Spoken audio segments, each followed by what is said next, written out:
Hi students and friends, welcome to the channel Learn and Teach by Sir Ayaz. So in this video, I'm going to continue my video lesson for the topic periodic table. So the learning outcomes for this video lesson will be describe the relationship between group number and the charge of the ions formed from elements in that group.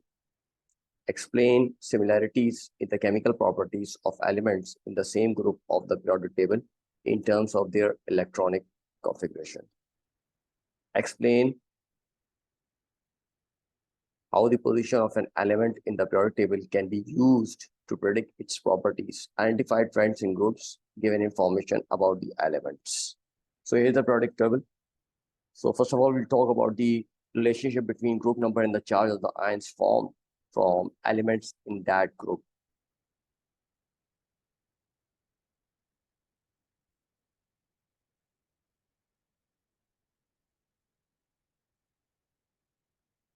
So if you look at this periodic table, you can see these numbers. These numbers indicate the group number. These are the numbers. This tells us the group number.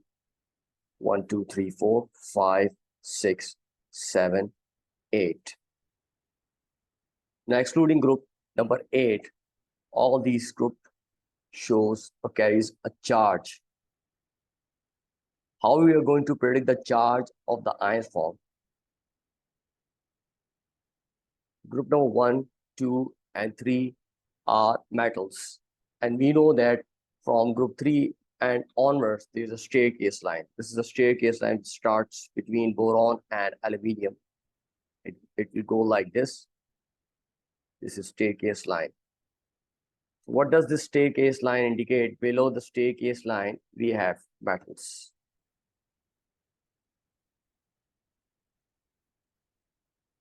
And above the staircase line, there are non-metals.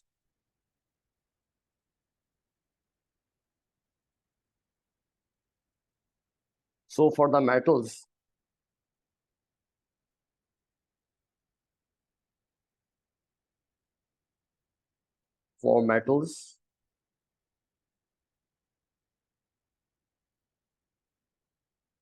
the charge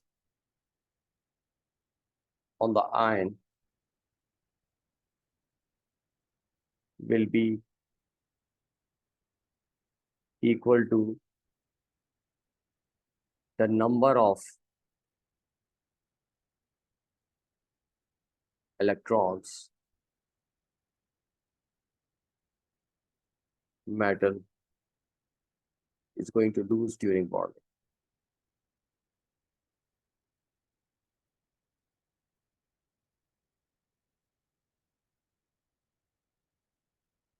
We know the group number for metals. This indicates the number of valence electrons. For example, group number 1, there are 1 valence electron. Group 2, 2 valence electron. Group 3, 3 valence electrons. So these are the number of electrons present in the valence shell of metals. And the metals, they are going to lose the same number of electrons during their bonding. So this will be equal to the charges on the metal ion. So as the metal atoms are losing electrons, so it will acquire positive charge. So group number 1, they will form positive 1. Group 2 will acquire positive 2. Group 3 will acquire positive 3 charge. These will be the charges on the ions formed by these groups. What about non-metals? From group 4 till 7, we have non-metals. In group 4, we have talked to non-metals, then there are metals down the group. So it's like a mixture of metal and non-metals. For non-metals,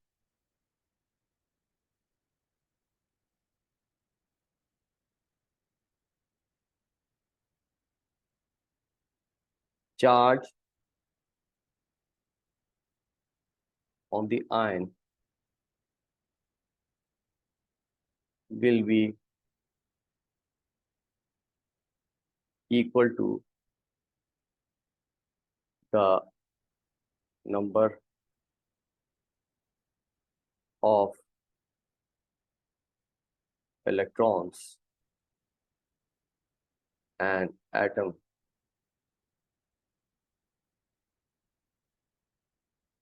is going to gain during bonding.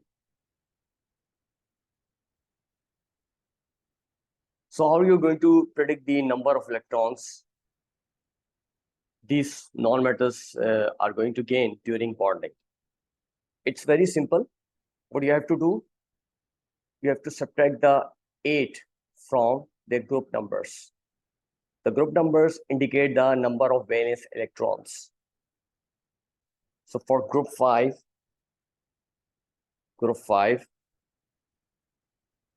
if you want to work out the charge in group 5, what you will do, you will subtract 5 from 8. Why 8? Because 8 indicates a complete configuration of an atom, which is second shell and onwards. So we will write 8 minus 5, and you will get,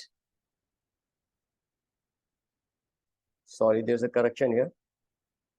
You need to minus the 8 from group number. 5 minus 8. The answer will be minus 3. So minus 3 will be the charge on group 5.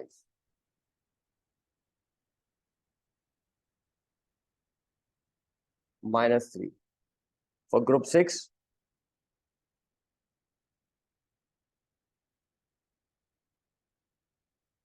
six minus 8, minus 2. For group 6, 6 minus 8 gives minus 2. Minus 2. Can you predict the charge of the ion formed by the group 7? Group 4 will write plus minus 4.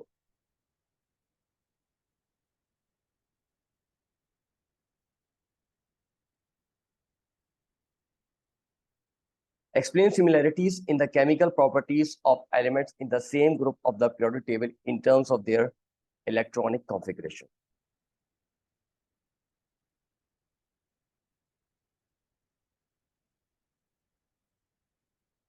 The group number indicates the valence electrons. The group number indicates the same electronic configuration in the valence shell. For example, group 1 contains 1 valence electrons. Group 1, 1 valence electrons.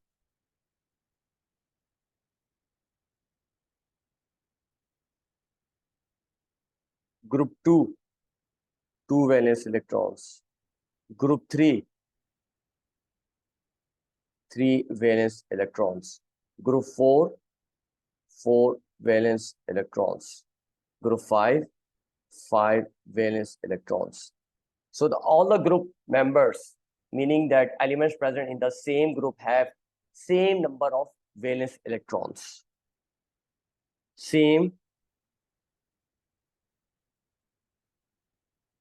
valence electron or electrons mean same chemical properties.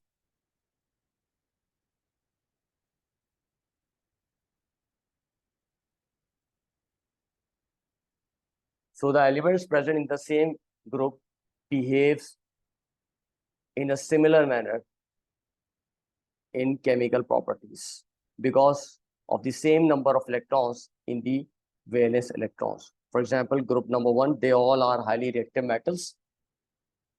They will show same chemical behavior.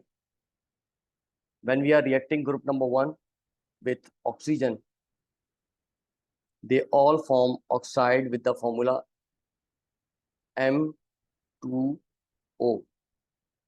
Why? Because the group number is 1.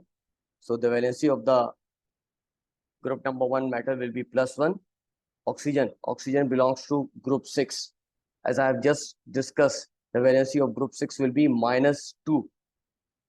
So the charge on group on oxygen will be -2. Ignore their charges. So these will be subscripts now. The numbers will be subscripts. And in predicting their formula, these subscripts will be exchanged. So in the end, we'll get M2O. So the formula of the oxide formed by the group 1 metal will be M2O. They all will form oxide with the formula M2O. In the same way, you can predict the molecular formula or chemical behavior of other elements in the periodic table.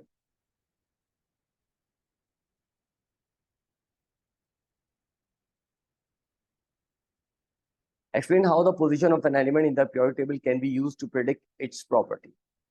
You can also predict the properties of the elements in the same group if they are present in the same group. Although there is a trend. For example, if I will talk about group 1, there is a trend for group 1 metals. Group 1 metals. They have some unusual properties like soft. They are soft. They are soft metals. Metals are usually hard, but they are soft metals. Low boiling point, low boiling and melting point.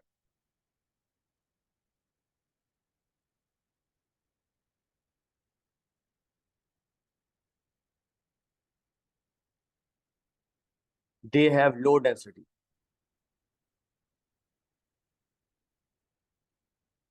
So these will be the common properties shown by all the metals present in the group 1. Although there is a variation in the values for the melting point, boiling point, and density, they are also highly reactive metals.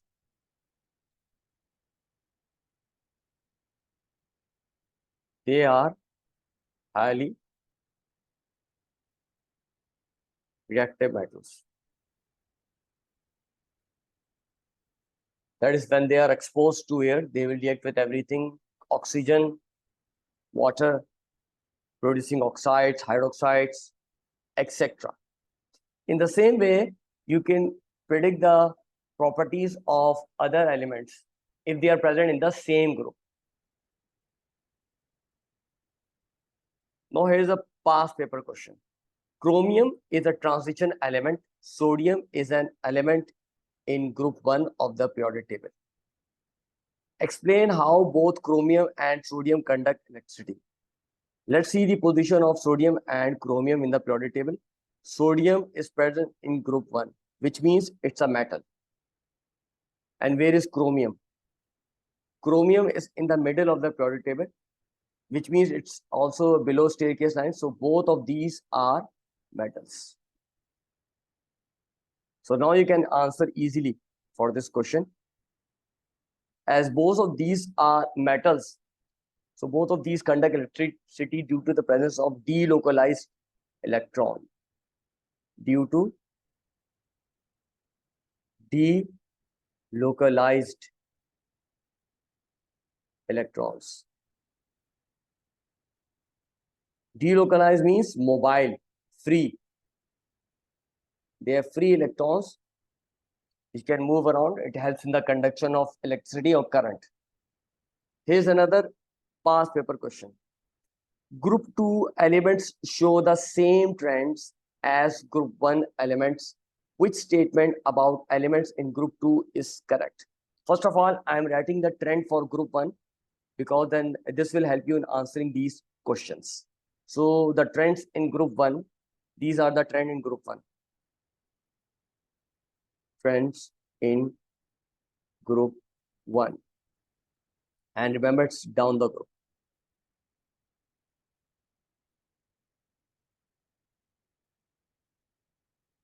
Melting point decreases.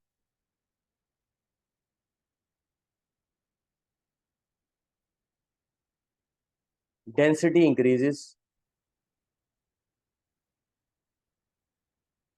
Reactivity increases.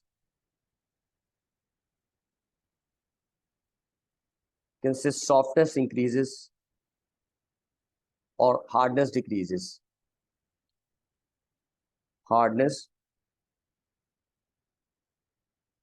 decreases. So I am going to read all the statements one by one. Then we will decide which of these statements are correct. The melting point of barium is higher than the melting point of calcium. Let's look at the position of barium and calcium. So here's the barium and here's the calcium. So melting point of barium should be lower than calcium. So this statement is wrong. Barium is more reactive than beryllium. Barium is below beryllium. Here's beryllium and this barium. So barium is more reactive than beryllium. These statements look correct to me because in group 1, the reactivity increases down the group. So according to that trend, barium should be more reactive than beryllium. For your convenience, I am reading the other statements also. Strontium would not react with oxygen. Where's the strontium? Here's strontium. Strontium will definitely react with oxygen. As I told you in group 1, they are highly reactive metals. They will react with everything. Like they react with oxygen and water, producing oxides and hydroxide. So strontium will definitely react with oxygen.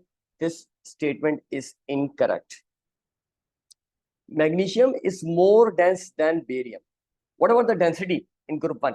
The density increases down the group. So comparing the position of barium and magnesium. Here's magnesium, here's barium. Barium is down than magnesium. So barium should have high density. So this is also incorrect statement. The only statement which is correct here is B. Identify trends in groups given information about the elements. You can identify the trends in groups when the information is provided. For example, there's another past paper question. Some properties of the group 5 elements are shown.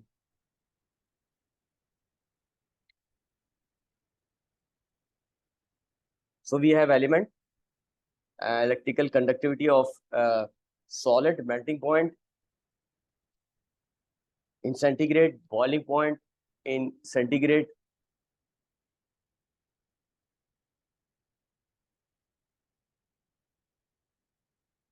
Use the information in the table. Predict the physical state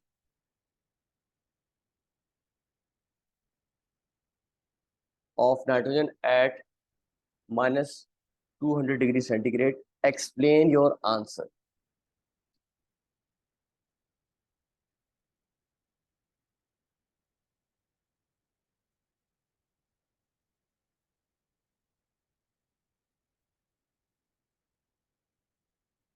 So physical state of nitrogen at minus 200 degrees centigrade. The melting point of nitrogen is minus 210 and boiling point is minus 196. It should exist in the liquid state. So answer will be liquid. Now you have to explain. So you can write minus 200 degrees centigrade is between the boiling and melting points.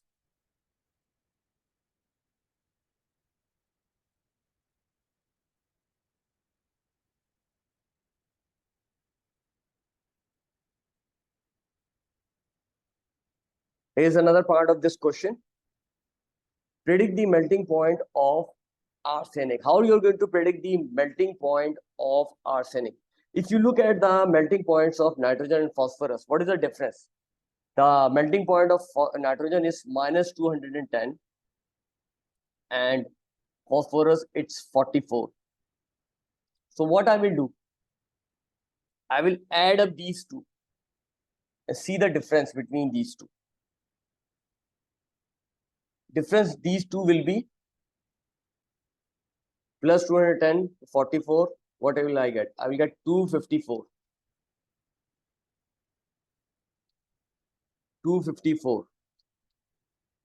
So in this way, you can predict the melting point of arsenic. You can write 254 degrees centigrade by looking at the difference between the two. You can add up You can add up this number to 244 plus 44 degrees centigrade. What you will get? You will get 298 degree centigrade. So what the marking key says that it should be between 500 degrees centigrade to 600 degrees centigrade. So according to the marking key, our answer is correct. Use the information in the table to explain how the structure and bonding in nitrogen differ from the structure and bonding in bismuth.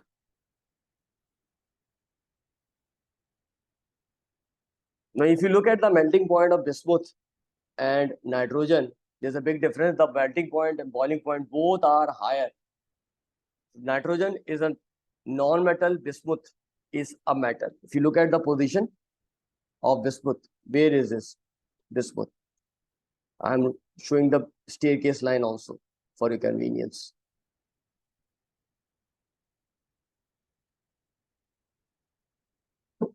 You see the group 5, here is bismuth and it's nitrogen. Bismuth should be a metal and nitrogen is a non-metal. So it's like a difference between, writing difference between metal and non-metal. And if you look at this table, you can easily predict the difference between it. Nitrogen is simple. Nitrogen is a simple molecule. So you will write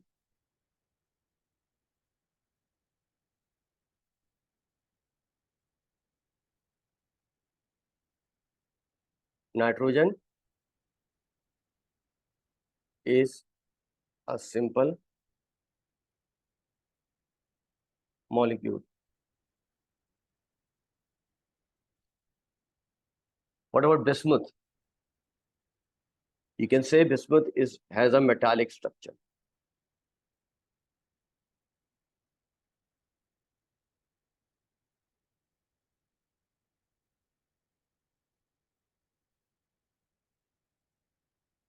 What else they are asking? They are asking about bonding. So in case of nitrogen, nitrogen contains covalent bond, while bismuth contains metallic bond.